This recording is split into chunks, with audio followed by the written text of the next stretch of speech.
Cool. So basically what we do is I edit it later on. Um, and we just have an open discussion about stuff. And if somebody has questions, they just come right out and ask you. There's none of the hand raising stuff here. Um, but yeah, we just want to know more about your book, or books, I should say. Yeah. Yeah. I have many of them. I have here some examples that I have printed. So if anyone is interested, they can check obviously the printed versions. But I publish ideas since 2010. Okay. First from digital formats, videos, ebooks. Then I started with some pamphlets, we can say. Titanas, a good friend from Greece, he's bought some rights from some ebooks. And then I start to publish my own. I work as an independent publisher in mentalism. And I love the freedom of that. Obviously, it's not a high production commercial kind of mass produce, and in a way I take that as a value because I care for each reading from my new friend and client. I manage every order, right? So for me it's kind of a task of love. I love, of course, mentalism and writing and creativity. That's why I do it. So my books goes to a range of topics. The focus is mentalism, psychic entertainment. I recognize that this group is also interested in Bizarre, and I love Bizarre. But personally, I don't perform it as a narrative. My subtext, my persona on stage goes to a different section, but also I also love the aesthetics, for example, from the crystal ball or pendulums, right? And in my desk I have a skull, so I am allowed to be here, right? And I wanted to show, so I feel accepted.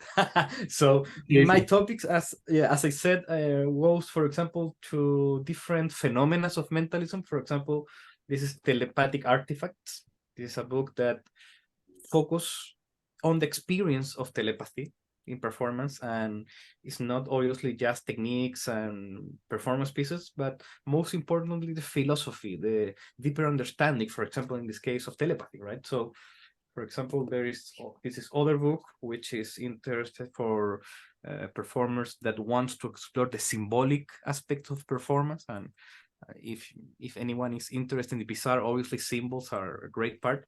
And I have a lot. For example, this one, The Path of Mystery, this is the book from this year. This is kind of a self-initiation, and not just in mentalism, but in the mystery performance. In here, I touch more philosophy, more esoteric kind of ideas that I feel that they can be an interesting addition for any magician, mentalist, or any mystery performer. And also I have a book, as I mentioned moments ago, about pendulums. I love pendulums. So if anyone is interested in this fascinating tool for creating mystery. I just got that one. Yeah. What is your first impression, Michael? Yeah. Yeah. Do you have links to your other books?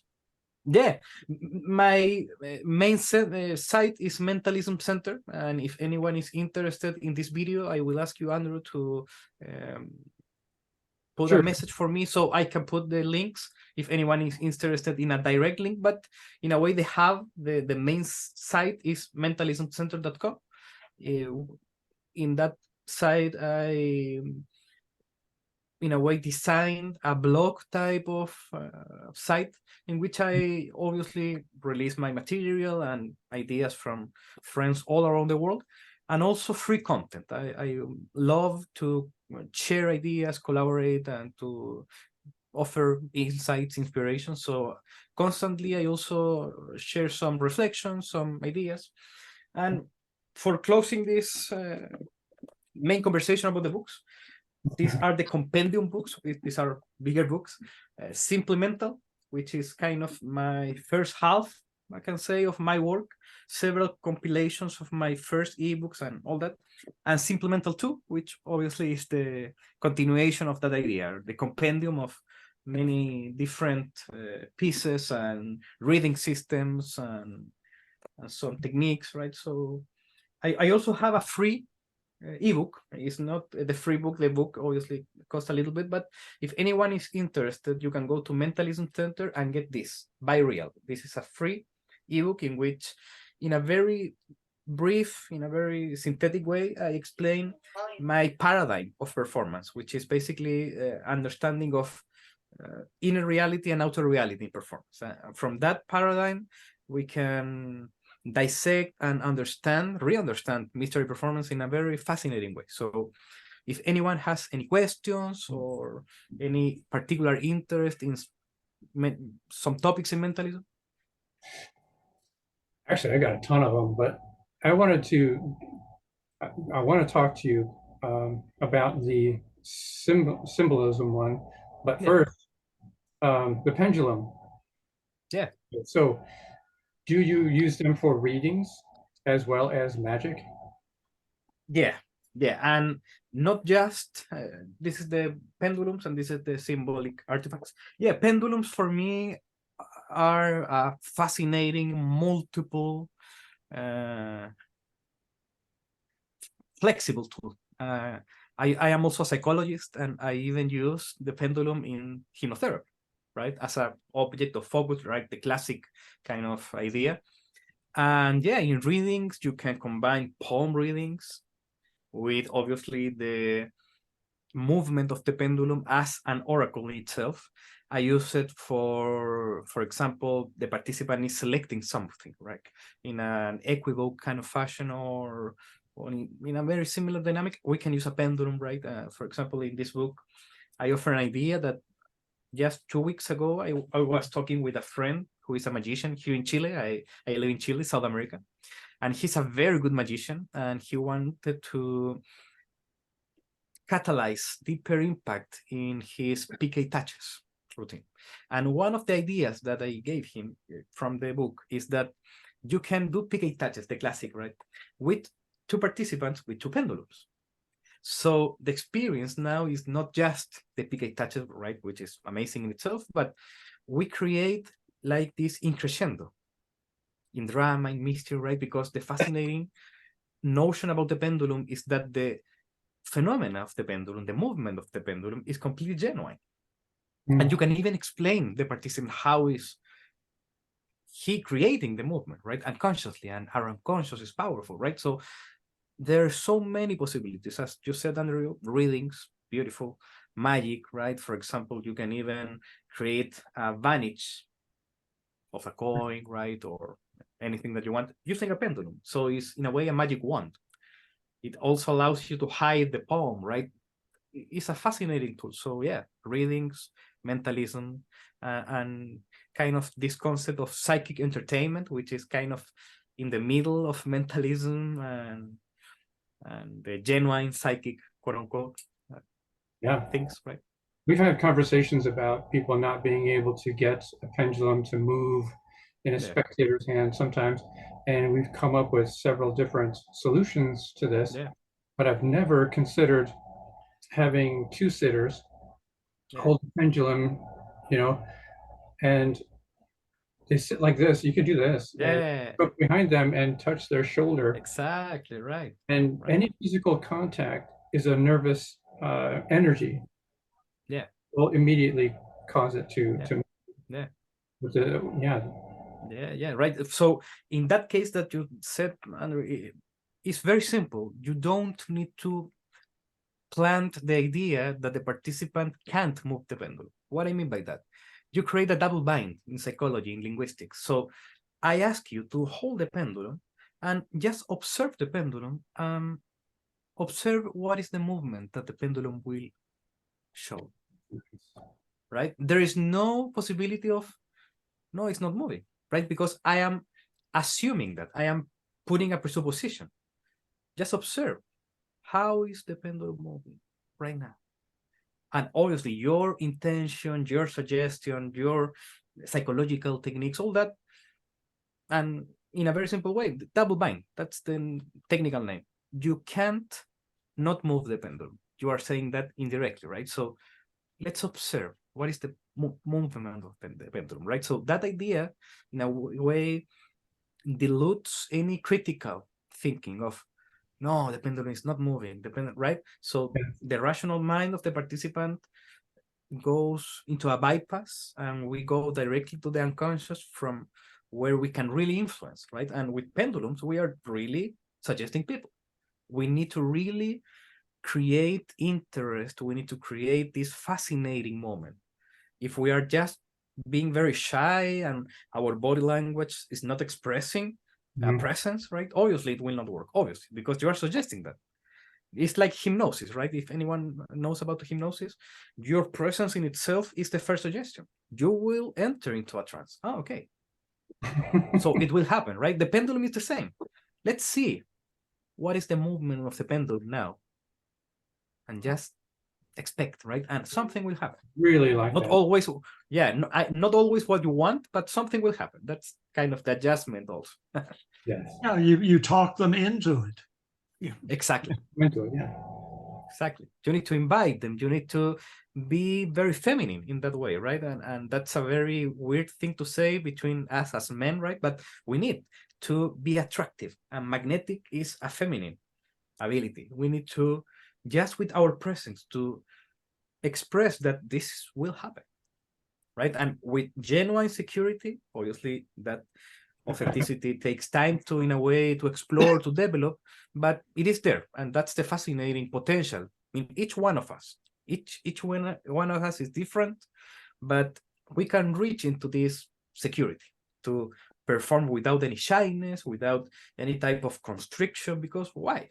I already rehearse, I know my lines, I know, I imagine, so let's explore. Yeah, yeah. Do you touch base on the preparation for showtime? Yeah. It's essential, completely essential. We need to be very excellent with everything that we do. And sometimes we focus too much into methods, right? Or the new method. So in a way, it's easier with electronic stuff, right? And obviously, there are many beautiful things in those, but the most important is the preparation, is in the language of BiReal, the inner reality.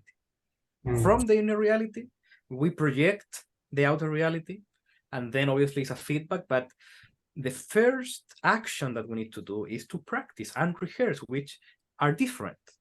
Normally we don't differentiate them, but practice is just the technical aspect, right? Our lines, our hands, our body, so on. But the rehearsal is performance without audience. Mm. So we need to play crazy and imagine that there is an audience in front of us, or one-on-one if we work in close-up, and we talk with no one. And with our imagination, we are preparing our unconscious to be ready for the experience. So our first performance is not the first performance for ourselves, because we already performed that piece, and I know the delivery, the timing, the moment. So in a way, it's a fundamental in my work, fundamental aspect to performance. First of all, preparation is essential. Of course. Yeah, that's really good. You're the second person that I've heard suggest, the performance for yourself and to no one, and not even a mirror either. You just perform like as if there was. Exactly. Yeah. The mirror thing is practice, right? I am watching my angle, I am watching all that. Yeah. But that's the basic, that's the most initial step. And sometimes if we are not aware of that difference, we just learn technique and then we go to perform. And I feel that that middle step, which is rehearsal, is fundamental to break, in a way, the shyness of my vulnerability in the moment. Oh, they're watching me. I need to do this thing right. I always do things wrong. I am the worst. I missed. I failed. Right. And again, it's fine. Everyone. As a matter of fact, I learned all that from mistakes. So thanks to the mistakes, I can say that. But we need to be very aware that minimal mistakes and mistakes that they can be adjustable. But the core method needs to be, as Bob Cassidy said. He said that his act, he was able to do it while he was sleeping. And that's a very good example. We need to be able to do that. Yeah. The hands, they move by itself. I am watching the performance in a way as well as a performer. So I can be truly, especially in Bizarre, right, which is the storytelling, the pace, right? We can see Eugene Berger with the voice, right? All that. We need to be in touch with the deeper aspects of the performance, not just the method. The method is obvious. Let me, After all I that, have a question to ask you. In the same tone like that, like one thing that I've used for many, many years is recording yeah, myself. I mean, you know, and of course we used to use little micro cassettes and stuff like that. Now that we use our smarty pant phones, you know, there's no excuse because you think you'll have your lines in your script, but if you do it and then play it back, suddenly it comes out, damn, this other word would be a more powerful word, or that's redundant or whatever. And everything. Do you feel that same way about the word proposition? absolutely. Absolutely. I mean, recording. Yeah. We are in this era of videos, and it's so simple. Even without video, just record yourself. And Oh, yeah. as a matter of fact, both Yeah.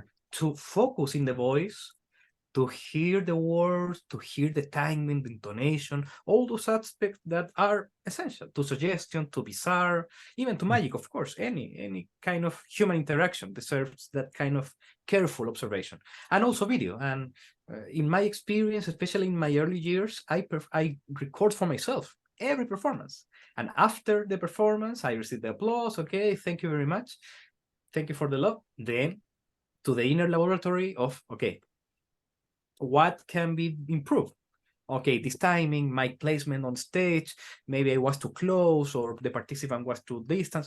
All those tweaks that then for the next act I can maybe improve. So yeah, video, audio, and also that in a way help us to win against shyness or even egocentric performance. It's all about me. No, I am just in a way a vehicle, a facilitator of the experience. And in a way, yeah, I prepare myself, but it's not about me. It's about the experience. It's about the story. It's about the final richness that you can receive, right? The reflection, we can say, right? The entertainment with a meaning. And especially in Bizarre, I feel that it's very beautiful, the potential of Bizarre in the depth of the storytelling, the importance of the words, as Larry said, to really understand that that's the magic part. We are truly using language to move the consciousness, the reality of people a little bit. So why not offering something beautiful, something well crafted? Yeah. I've got to run, fellas. Good. Pablo, nice to see you face up. Yeah. Everybody have a Yeah. good one and see you next week. Bye there. etc. You too. Bye. Bye. Okay, so can we get back to your symbols, symbology? Yeah. Yeah, so the second book that you asked me, the symbolic artifacts. This is in a way a more advanced book in terms of explorations in theory, in concept, right? This in here you will not find the latest symbolic trick, right? It's not about that, but you have pieces, small subtle pieces that in a way they bring the conversation about symbolism, right? Especially in this type of mentalism and these types of ideas. Mentalism for me, or performance, is a beautiful excuse. It's not the goal. The performance is created, but with the intention of creating an ambience or a conversation, we can say. After the performance comes the real moment of deeper mystery, right? So the climax is not the end. We do this, okay, the prediction is created, the telepathy is revelated, whatever, but then comes in a way the potential of the performance. So in this book, I explore different facets, I can say, of symbolism for mystery performers, the use of the performance as a symbol in itself, the symbols that we use in performance, right? There's a lot of ideas. So as I said, it's a more kind of advanced book, but it's not difficult. It can take in a way some readings and some extra readings, of course, to open the understanding. And Hmm. So far, it has received great feedback. I'm very grateful. Obviously, it's not for everyone, but if anyone is interested in this more kind of deeper kind of observations, that book is a great recommendation. Yeah, this group here is all about reading. Everybody's all about reading here. Nice. Dan has like every book that's ever been written. Yeah. Yeah, I Maybe. just got in trouble on one of the magicians groups. Somebody Yeah, the they young don't like starting readings. out again and says it's the typical, what's the best card trick kind of answer. Yeah. My response was read a book, and damn, I must have got 40 responses. Well, that wasn't very nice, and it's Right. Yeah. That's all the younger generation doing that, I'm sure. Yeah, yeah. So Pablo, how long have you been doing this, performing wise? Yeah, since I was 17, I was watching some videos.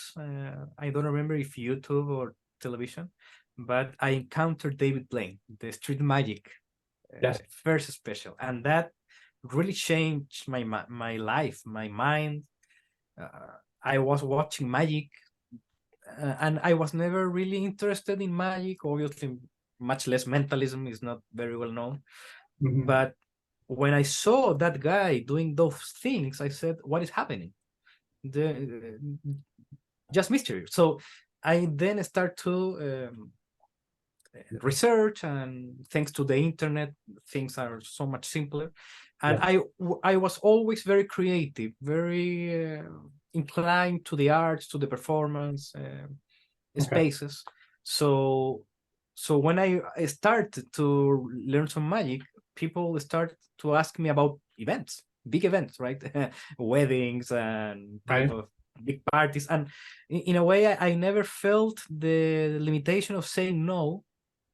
And I said yes. So I was very, in a way, kindly pressured to work, right? I had a ton of work, and I was 20 years old, very young, right? And I also a lot of interested in hypnosis. And a beautiful thing is that mentalism for me Mhm. guide me to study psychology.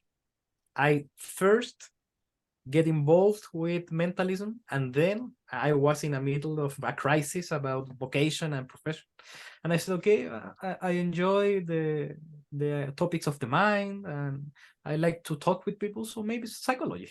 So mentalism guides me towards psychology as an academic pursuit, and now I can say that I I offer psychotherapy and obviously hypnotherapy, and even during sessions, I do some mentalism with my audience, my consultant in that case, because it's a beautiful metaphor, right? In that space, it's not about me having powers or whatever, of course not, but Right. it's kind of a playful dynamic that enriches the experience in a beautiful way. So I always encourage people to don't separate that much the profession and the artistic pursuit or the creative pursuit of magic and mentalism, because maybe there is a way to combine them together.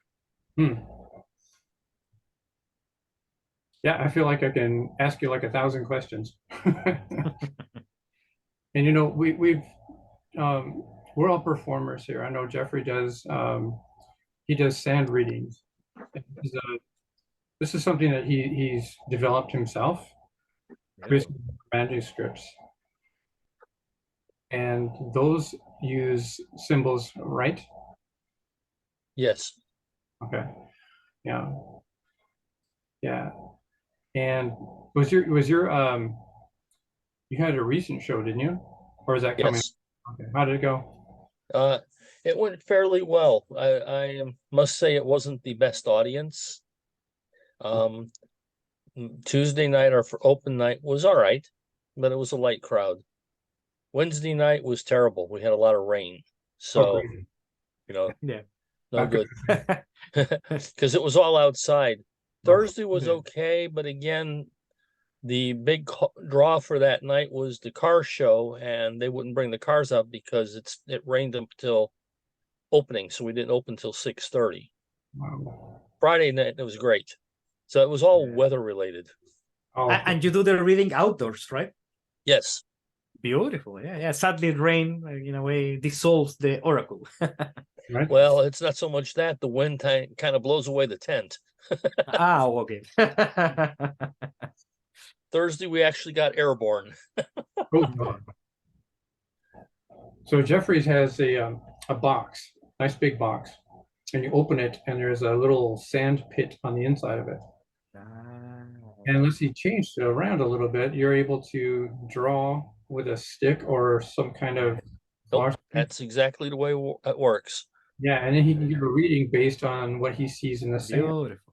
right? Beautiful. Beautiful. Yeah. Yeah. So many metaphors that are associated. This time, It really is something else. yeah, beautiful, beautiful. Yeah, he's been doing it for a year now, right? Yeah, almost 2 years. Wow. It'll be 2 years in November that I've been doing it, and Okay. actually been doing it fairly regularly. Oh, and So- I should thank you for posting the picture with the clarimancy board as well. I appreciate it. 19th of August, I'm going to be doing it all day with that. Overhearing that you're gonna make some changes to the clarimancy board? I am. I'm going to be adding Christian Choman's Zodiac to it.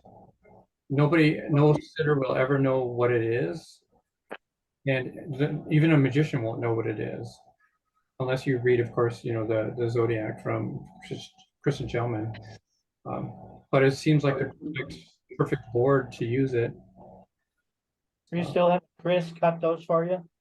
No, I'll cut those myself. Okay. Yeah. That's cool, because I'm not volunteering. No, there's much to do. But the reason I ask is I'm sure you're aware, there are 22 major arcana tarot cards. And most of the marked decks, the only thing that's on the back is a number. And you have to know what that number translates to the card face. Um, I was wondering if there's some way you could work in the clarimancy board where it's got Roman numeral next to the name of the card or something like that. There'd be 20. I was overhearing something about 22 spaces you're going to have. well, there's either going to be 12 for the Zodiac, or there's going to be 24. You just double the number. Either way would work. Yeah, Right. I'm just, once again, though, look, I don't have the numbers memorized connected to the cards. I remember a few of them, like 13 is pretty easy. And like that. I want to have. I'm sorry, Pablo.